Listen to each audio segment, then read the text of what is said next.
Graça e paz. Seja bem-vindo a mais uma lição da carta de Paulo aos Efésios. Na lição anterior, estudamos Efésios capítulo 3, verso 14 ao verso 21, a plenitude de Deus. Com aquele estudo, nós fechamos o primeiro bloco da carta de Paulo aos Efésios, que vai do capítulo 1 ao capítulo 3, a unidade em Cristo. Nesta nona lição, nós estaremos iniciando um segundo bloco, que vai do capítulo 4 ao capítulo 6, a unidade no corpo de Cristo. Se no primeiro bloco, Paulo deu atenção à parte doutrinária, neste segundo bloco, Paulo irá falar sobre os aspectos práticos dessa parte doutrinária. No primeiro bloco, nós estudamos a revelação do propósito de Deus para a igreja. Paulo abordou no primeiro capítulo as bênçãos espirituais e concluiu este capítulo com uma oração para que a igreja conhecesse as implicações das bênçãos espirituais. Prosseguimos estudando o segundo e o terceiro capítulo. Nesta parte, Paulo vai falar sobre a realização do propósito de Deus para a igreja. Estudamos no capítulo 2, do verso 1 ao 10, como que Deus realiza o seu propósito através da reconciliação do homem com Deus. No capítulo 2, do verso 11 ao verso 22, Paulo vai abordar a reconciliação dos gentios com o povo de Deus.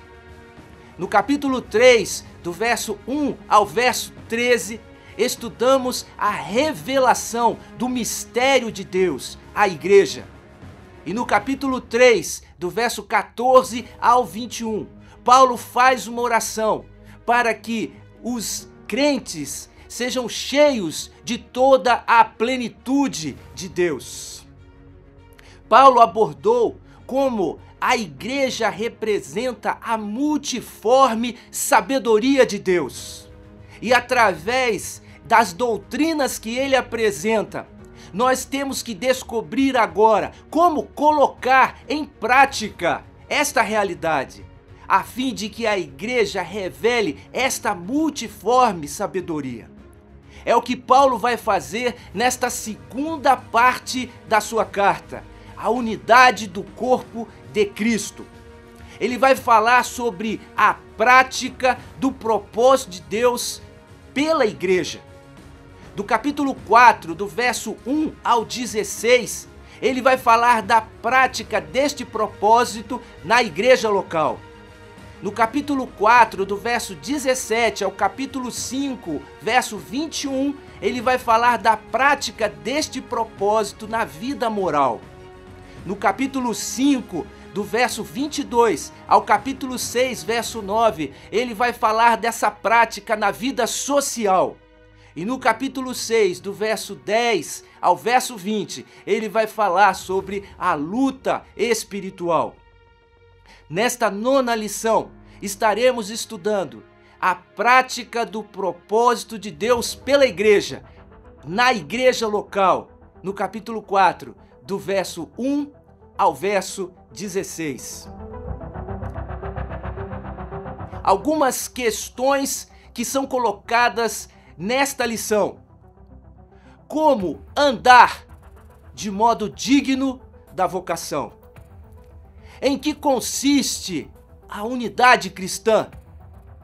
Qual o vínculo da unidade cristã? Como preservar o vínculo da unidade cristã? E qual o propósito dos dons espirituais? Paulo vai apresentar estes assuntos em 4 partes. Como podemos colocar em prática esta realidade? Andando em dignidade, preservando a unidade, operando em diversidade e crescendo em cooperação.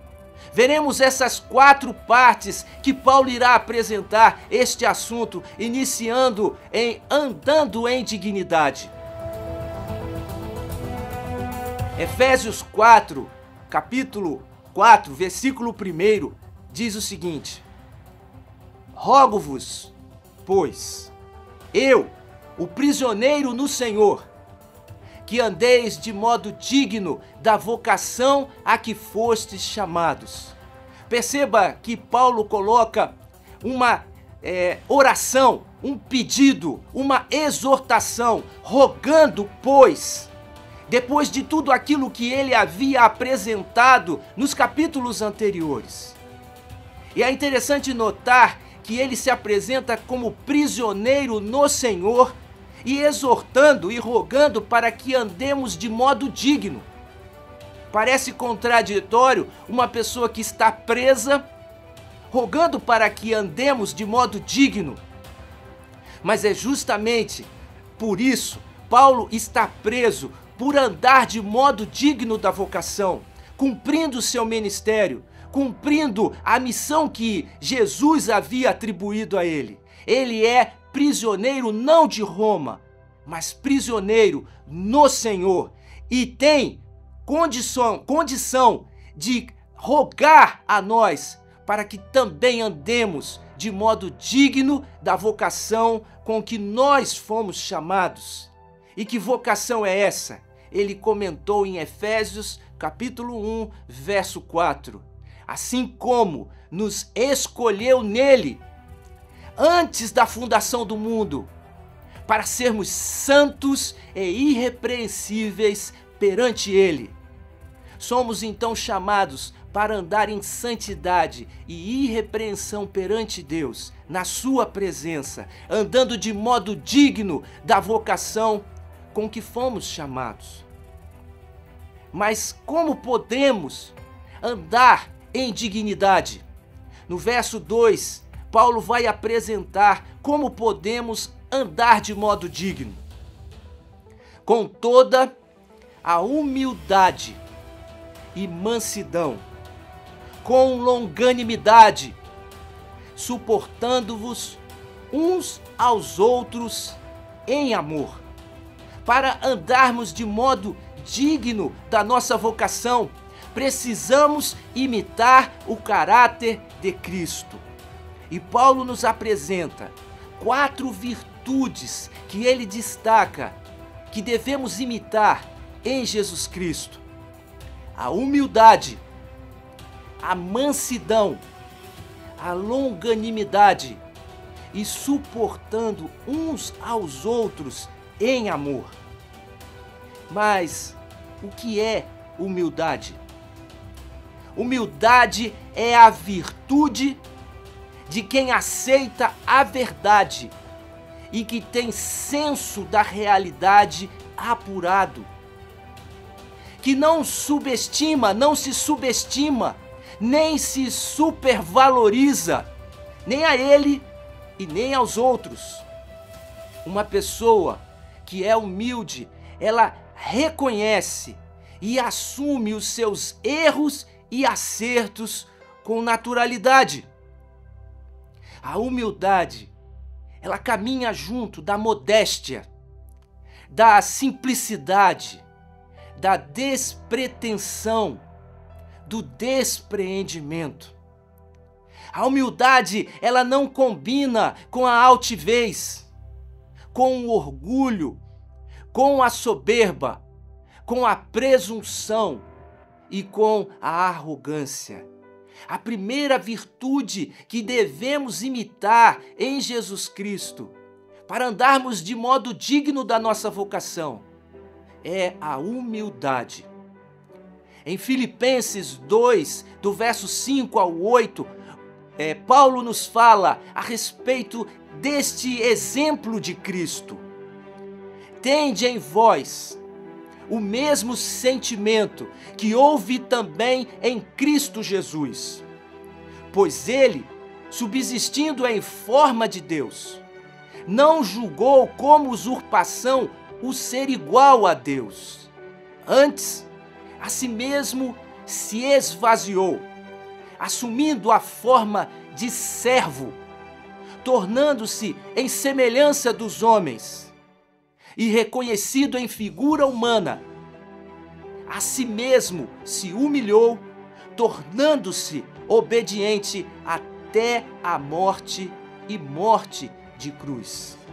Jesus vai nos ensinar que ele veio para servir e não para ser servido, e que assim nós devemos seguir os seus passos. A segunda virtude que Paulo apresenta é a mansidão. E o que é mansidão? É a virtude de quem tem controle e domínio sobre o seu temperamento e suas atitudes, que não perde o controle da situação, que não se exaspera. A mansidão caminha junto da calma, da quietude, da brandura, da docilidade, da suavidade, da tolerância, da moderação, da serenidade, da tranquilidade, do domínio próprio. Mansidão não combina com dureza, com rudeza, com rigidez, com braveza, com severidade, com nervosismo, com indocilidade, com irritabilidade, com agressividade, com intranquilidade, com aspereza, com rispidez. Devemos imitar a Jesus também nesta virtude de mansidão. Mateus, capítulo 11, verso 29, Jesus fala: tomai sobre vós o meu jugo e aprendei de mim, porque sou manso e humilde de coração, e achareis descanso para vossa alma. A terceira virtude que Paulo vai destacar é a longanimidade. E o que é longanimidade? É a virtude de não se aborrecer facilmente, ainda que esteja correto. É a virtude de não perder o ânimo diante de uma situação desfavorável. É a virtude de suportar pacientemente o mal ou a provocação, sem revidar ou desesperançar. A longanimidade caminha junto com a coragem, com a paciência, com a tolerância, com a resignação, com o ânimo longo, com a firmeza de ânimo, com a vagarosidade em irar-se. Longanimidade não combina com intolerância, não combina com impaciência, nem com destemperança. Por isso devemos também desenvolver e imitar esta virtude de Jesus. Em 1 Pedro, capítulo 2, verso 1 ao verso 23, Pedro nos ensina este comportamento, esta virtude de Jesus. Porquanto, para isto mesmo fostes chamados, pois que também Cristo sofreu em vosso lugar, deixando-vos exemplo para seguirdes os seus passos, o qual não cometeu pecado, nem dolo algum se achou em sua boca. Pois ele, quando trajado, não revidava com o traje. Quando maltratado, não fazia ameaças, mas entregava-se àquele que julga retamente. A quarta virtude que Paulo destaca que devemos imitar em Jesus para andarmos de modo digno da nossa vocação é que nós devemos suportar uns aos outros em amor. Isto quer dizer tolerar, aturar, apoiar, carregar, amparar, aguentar, sustentar, dar suporte, ter paciência. Suportar em amor não combina com a intolerância. Aqueles que não aturam aos outros, não são capazes de apoiar, carregar, amparar aos outros, de aguentar, de sustentar, não são capazes de dar suporte e nem têm paciência. Em 1 Pedro, capítulo 2, verso 24, Jesus nos dá este exemplo. Carregando Ele mesmo em seu corpo, sobre o madeiro, os nossos pecados, para que nós, mortos para os pecados, vivamos para a justiça. Por suas chagas fomos sarados. E em Gálatas capítulo 6, verso 2, Paulo nos lembra: levai as cargas uns dos outros, e assim cumprireis a lei de Cristo. Portanto, para andarmos em dignidade, precisamos imitar a Jesus na humildade, na mansidão, na longanimidade e suportando-nos uns aos outros em amor. A segunda parte, Paulo vai falar sobre preservar a unidade. Vemos isso em Efésios capítulo 4, verso 3. Esforçando-vos diligentemente por preservar a unidade do Espírito no vínculo da paz. Nós temos uma exortação para nos esforçar com diligência para preservar a unidade. Nós não somos capazes de produzir unidade. Paulo fala que esta unidade, ela foi produzida por Deus, a unidade do Espírito. Cabe a nós preservar esta unidade que nos foi dada por Deus. E devemos fazer isso com diligência. E devemos preservar através do vínculo da paz. E essas virtudes que Paulo fala, elas são essenciais para preservarmos a paz e assim preservarmos a nossa unidade. Mas em que se baseia a nossa unidade? Paulo vai falar em Efésios 4, do versículo 4 ao versículo 6, sobre a base da nossa unidade. São 7 pilares que sustentam a nossa unidade. Há somente um corpo e um espírito, como também fostes chamados numa só esperança da vossa vocação. E há um só Senhor, uma só fé, um só batismo, um só Deus e Pai de todos, o qual é sobre todos, age por meio de todos e está em todos. 7 pilares que sustentam a nossa unidade. Há somente um corpo. Há somente o corpo de Cristo, a igreja. Não há outro povo, não há outro corpo. Só existe um povo de Deus, o corpo de Cristo. Este é o primeiro pilar da nossa unidade. Pertencemos todos a um só corpo, gentios e judeus.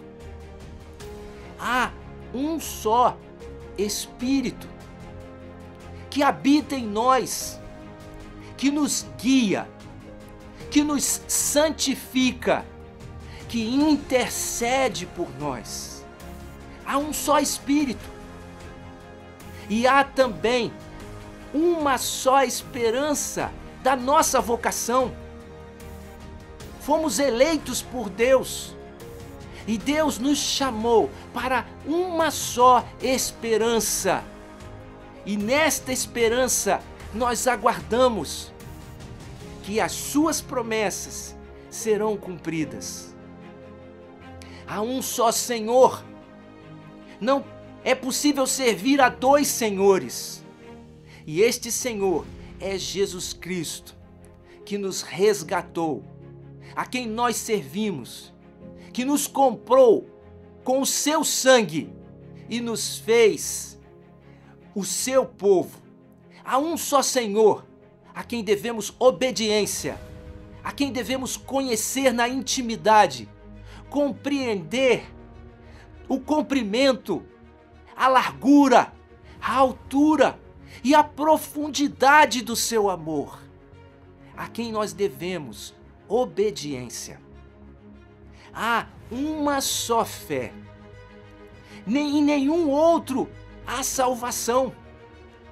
Somente pela fé podemos chegar a Deus através de Jesus Cristo. E é nesta fé que o justo aguarda, o justo viverá pela fé. Temos somente uma fé e há um só batismo. Fomos todos batizados no Espírito Santo e fomos batizados em um corpo. Nascemos de novo para uma nova vida. Portanto, há um único batismo que nos une. E há um só Deus, que é o Pai de todos, o qual é sobre todos, age por meio de todos e está em todos. Esses são os 7 pilares que fundamentam a nossa unidade. 3 desses pilares estão relacionados com a Trindade. Um só Espírito, um só Senhor e um só Deus e Pai. E 4 pilares dizem respeito a aspectos da nossa salvação. Um só corpo, uma só esperança, uma só fé e um só batismo. A terceira parte, Paulo vai falar que devemos operar em diversidade. Efésios capítulo 4, do verso 7 ao verso 10, ele diz: "E a graça foi concedida a cada um de nós, segundo a proporção do dom de Cristo. Por isso, diz, quando ele subiu às alturas, levou cativo o cativeiro e concedeu dons aos homens." Ora, que quer dizer subiu, senão que também havia descido até as regiões inferiores da terra? Aquele que desceu é também o mesmo que subiu acima de todos os céus, para encher todas as coisas. Paulo está citando Salmos, capítulo 68, verso 18. Subiste às alturas, levaste cativo o cativeiro, recebestes homens por dádivas, até mesmo rebeldes, para que o Senhor Deus habite no meio deles. Paulo faz uma referência a Salmos ao dizer que Jesus encarnou, desceu até as regiões inferiores da terra e habitou entre nós. E Jesus levou os nossos pecados, morreu na cruz por nós e foi vitorioso na ressurreição. E vitoriosamente Jesus sobe aos céus com todo o poder e autoridade para preencher todas as coisas e leva cativo o cativeiro. As potestades, o império das trevas é subjugado, é vencido por Jesus Cristo. E Jesus, então, concede dons à sua igreja na proporção do dom de Cristo. Paulo está fazendo referência a um costume de sua época, na Roma antiga. O triunfo era a máxima homenagem concedida a um general vitorioso e suas tropas, que desfilavam com todos os objetos valiosos capturados do inimigo derrotado. Não raro, prisioneiros de guerra eram também arrastados diante dos vencedores, com a intenção de mostrar a força dos conquistadores, prevenindo rebeliões entre os povos dominados. Aqui Paulo faz uma referência ao dizer que Jesus levou cativo o cativeiro e deu dádivas aos homens, e ele distribuiu os seus dons à igreja. E ele vai falar sobre isso no capítulo 4, verso 11. E ele mesmo concedeu uns para apóstolos, outros para profetas, outros para evangelistas e outros para pastores e mestres. Paulo seleciona alguns destes dons, dons relacionados com o ensino da palavra. Primeiramente, apóstolos e profetas, aqueles que receberam a revelação da palavra de Deus, do mistério oculto de Deus, que deram a base sobre o qual construíram em Jesus Cristo este fundamento. São os apóstolos e profetas que nos trazem a revelação e a exposição da palavra. E também os evangelistas, aqueles que estão com a pregação e o testemunho em transmitir a sua palavra aos que estão perdidos. E também pastores e mestres que pastoreiam o rebanho e que ensinam o seu rebanho. Paulo então destaca estes dons, dentre tantos outros, para falar da importância do ensino da palavra de Deus. Isso ele vai falar no versículo 12, com um propósito, com uma finalidade que Jesus deu esses dons, com vistas ao aperfeiçoamento dos santos, com o objetivo de aperfeiçoar a sua igreja para o desempenho do seu serviço, para a edificação do corpo de Cristo. Observe que estes dons que Paulo se refere é para preparar os membros da igreja, não para ficarem apenas assistindo e sendo servidos, mas para preparar os membros da igreja para o desempenho do seu serviço. Há um serviço a realizar e todos nós, membros da igreja, temos que desempenhar esse serviço. E para isso, devemos ser aperfeiçoados, edificados no corpo de Cristo. Portanto, não é possível este aperfeiçoamento e este desempenho do serviço fora do corpo de Cristo. É importante que operemos em diversidade. Paulo fala inicialmente de preservarmos a unidade, aquilo que nos une. Agora precisamos trabalhar no meio da diversidade, entre diferentes dons, com diferentes capacitações, para o aperfeiçoamento dos santos, para o desempenho do serviço, para a edificação do corpo de Cristo. E a quarta parte, que Paulo vai nos trazer lições práticas, fala sobre crescer em cooperação. No versículo 13, ele vai falar sobre crescer em maturidade, No versículo 14, em crescer na estabilidade. No versículo 15, andar na verdade em amor. E no versículo 16, vamos crescer e ser aperfeiçoados na cooperação. Esses 4 aspectos voltados para o desempenho do serviço. Para desempenharmos bem o nosso serviço, devemos crescer na maturidade, na estabilidade, andar em verdade e amor e trabalhar em cooperação. No verso 13, ele vai dizer: até que todos cheguemos à unidade da fé e do pleno conhecimento do Filho de Deus, a perfeita varonilidade, à medida da estatura da plenitude de Cristo.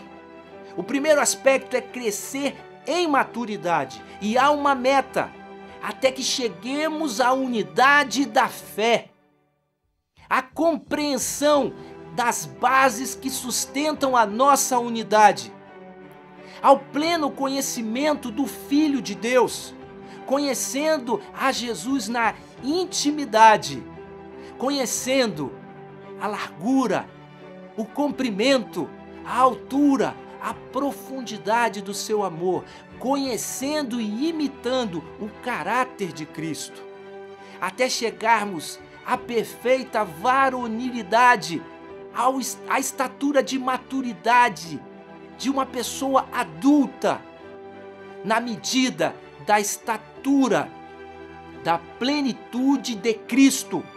É uma meta ousada, e esta é a meta da igreja, e para isso Deus distribuiu os dons, para que cresçamos e sejamos aperfeiçoados e edificados como igreja até alcançarmos essa meta. E há uma razão para isso.